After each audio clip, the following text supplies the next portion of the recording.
Tuhan bersamamu. Dan bersama rohmu. Inilah Injil suci menurut Matius. Dimuliakanlah Tuhan.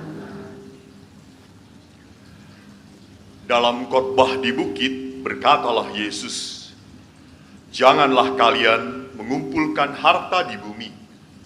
Ngengat dan karat akan merusakkannya, dan pencuri akan membongkar serta mencurinya. Tetapi kumpulkanlah bagimu harta di surga. Di surga, ngengat dan karat tidak merusakkannya, dan pencuri tidak membongkar serta mencurinya. Karena di mana hartamu berada, di situ pula hatimu berada. Mata adalah pelita tubuh. Jika matamu baik, teranglah seluruh tubuhmu. Jika matamu jahat, gelaplah seluruh tubuhmu.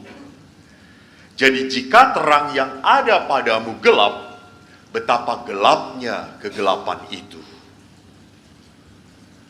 Demikianlah sabda Tuhan. Terpujilah Kristus.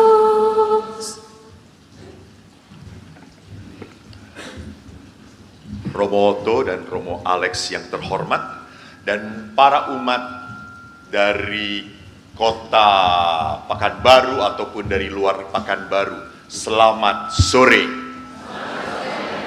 Hari ini kita memulai hari pertama, gelombang pertama untuk rekoleksi ataupun seminar, apalah namanya, tentang kerahiman kemurahan Tuhan. Dan bacaan hari ini, bacaan Injil, mengingatkan kita, di mana hartamu berada, di situ. Lanjut. Bagus. Di mana hartamu berada, di situ hatimu berada. Apa harta ibu? Suami ibu. Suami ibu, harta ibu. Kalau suami ibu dipanggil berarti sedih. Ya jangan-jangan, tapi pasti. Iya kan? Harta itu adalah sesuatu yang kita pertahankan, kita kejar.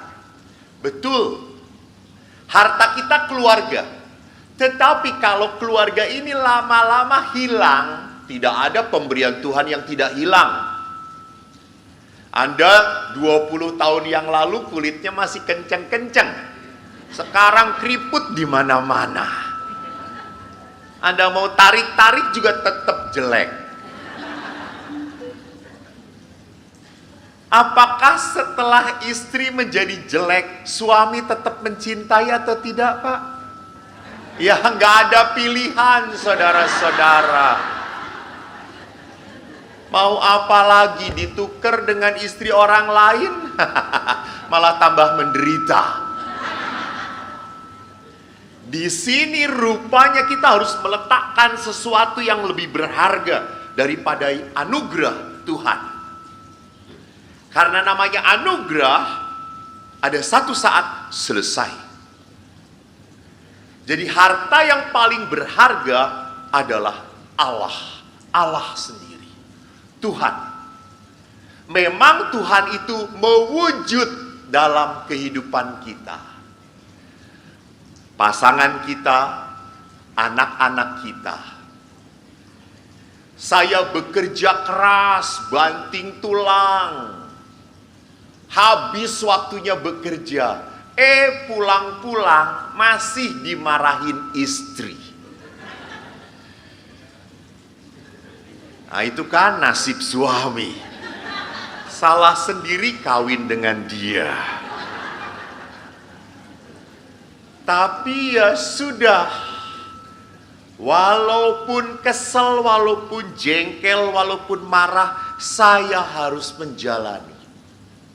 Seringkali juga sudah mendidik anak hebat-hebat, sekolah tinggi-tinggi, sekolah mahal-mahal. Setelah besar nggak tahu diri. Nggak pernah ingat orang tuanya. Jengkel lagi, marah lagi, Kecewa. Banyak hal yang membuat kecewa dalam kehidupan.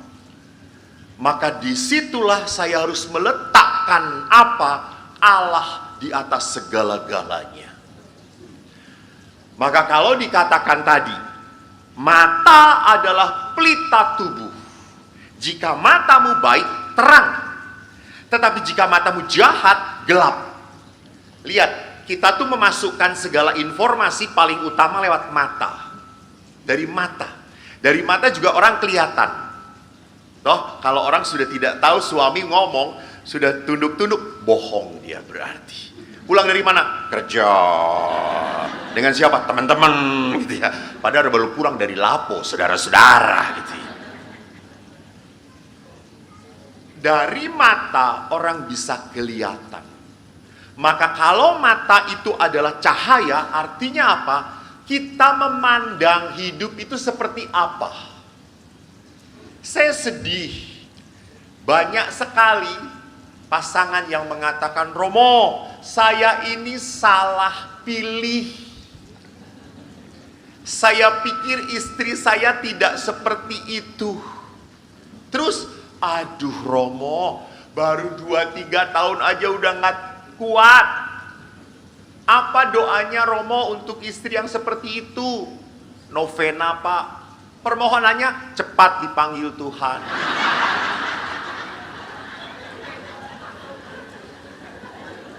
Dosa Romo, kan Bapak yang berdosa, saya tidak gitu ya.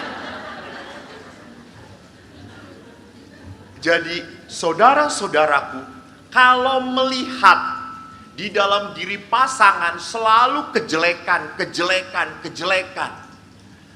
saya jamin hidup perkawinan Anda berat sampai kapanpun.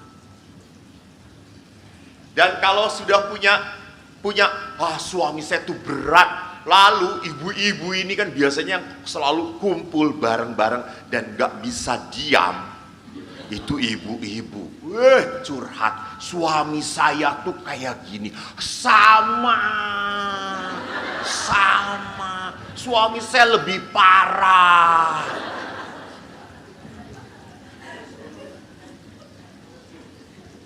Ibu-ibu pun sama, curhat tentang anak-anak. Anak saya tuh bodoh, mereka tuh bodoh seperti bapaknya. Ibu tidak tahu suami ibu tuh bodoh karena menikah dengan ibu. Dia jadi bodoh. Dulu pinter dia itu. Jadi lihat, hari ini kita bersama-sama mau seminar, rekoleksi. Saya bersyukur hari ini bersama-sama dengan Bapak Uskup Padang, teman sekolah saya waktu seminari. Angkatan saya 2 uskupnya coy. Patut bangga. Romo Alex nggak ada ya angkatannya uskup ya? Nggak ada. Romo Otto juga nggak ada? Nggak ada. Dangadong. Angkatan saya 2 uskupnya. Walaupun 2 uskup, 1 youtubernya.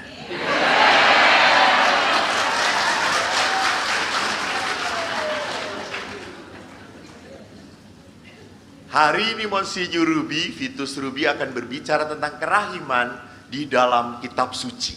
Saya akan berbicara tentang kerahiman di dalam keluarga secara pastoral. Kita mudah baik kepada anak-anak orang lain. Saya ingat kalau ada tamu, Eko anak pertama. Eko tuh selalu, kok buatkan minuman, ada tamu. Karena kami nggak punya pembantu. Eko buatkan. Kadang-kadang ini kan kesenggol jatuh. Tutup gelasnya jatuh. Eko ini dak sopan kalau ada tamu, hati-hati. Saya dipermalukan. Anak tamu ini tiba-tiba pas ngambil kacang dari keler, saking semangatnya tumpah. Lalu ibu saya berkata apa? Nggak apa-apa, namanya juga anak. Asem tenan kata saya. Iya atau tidak? Betul atau tidak? Bertobat bukan betul itu namanya. Oh alah, Romo kok tahan mendidik umat yang seperti ini? Kita seringkali susah murah hati pada anak kita, pada suami kita, pada istri kita. Kita sulit menghadirkan kasih Tuhan. Kenapa bisa terjadi? Nanti kita bersama-sama akan renungkan. Namun yang menarik adalah apa? Bacaan pertama, keren. Atalia adalah ratu yang jahat. Dia mau menghabisi semua keturunan Daud. Anda tahu kalau seluruh keturunan Daud hilang,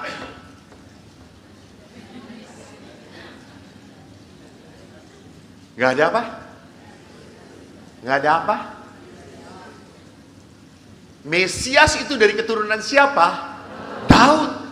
Daud. Tetapi rupanya Yoas diselamatkan oleh bibinya. Lihat jalan Tuhan. Baru 7 tahun Yoas sudah berkuasa jadi raja. Dia adalah raja ke-8 dari kerajaan Daud. Dan 40 tahun Yoas berkuasa. Bait Allah dibangun kembali. Walaupun akhirnya Yoas jahat, betul. Tetapi ini lihat, kalau rancangan Tuhan, artinya apa? Siapa yang mengatur? Tuhan. Jadi Bapak ini bertemu pasangan rancangan Tuhan atau kecelakaan? Jangan ketawa, gue tanya. Apa? Dua-duanya. Inilah yang membuat Tuhan bingung tuh seperti ini gitu ya. Semoga malam ini bukan malam terakhir bagi Anda. Bagaimanapun rancangan Tuhan. Maka Yesus berkata, apa yang dipersatukan Allah? Apa yang dipersatukan Allah? Bukan hanya Anda yang mau, tetapi Tuhan pun mau. Maka pada saat manusia berjalan di dalam jalan Tuhan, percayalah, Tuhan akan menyertai, menguatkan Anda.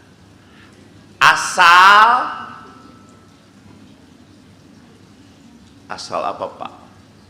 Kalau Bapak bisa menjawab, traktir sate kambing 20 tusuk. Sate Tegal, tongsengnya 2 piring. Asal apa Pak? Asal setia. Janji Tuhan dalam perjanjian lama sampai dengan baru, engkau jadi umatku, kau setia, aku berkati engkau. Bapak Ibu, kenapa hidup Anda begitu berat dalam perkawinan? Karena seringkali Anda sulit untuk setia berpegang pada janji perkawinan Anda.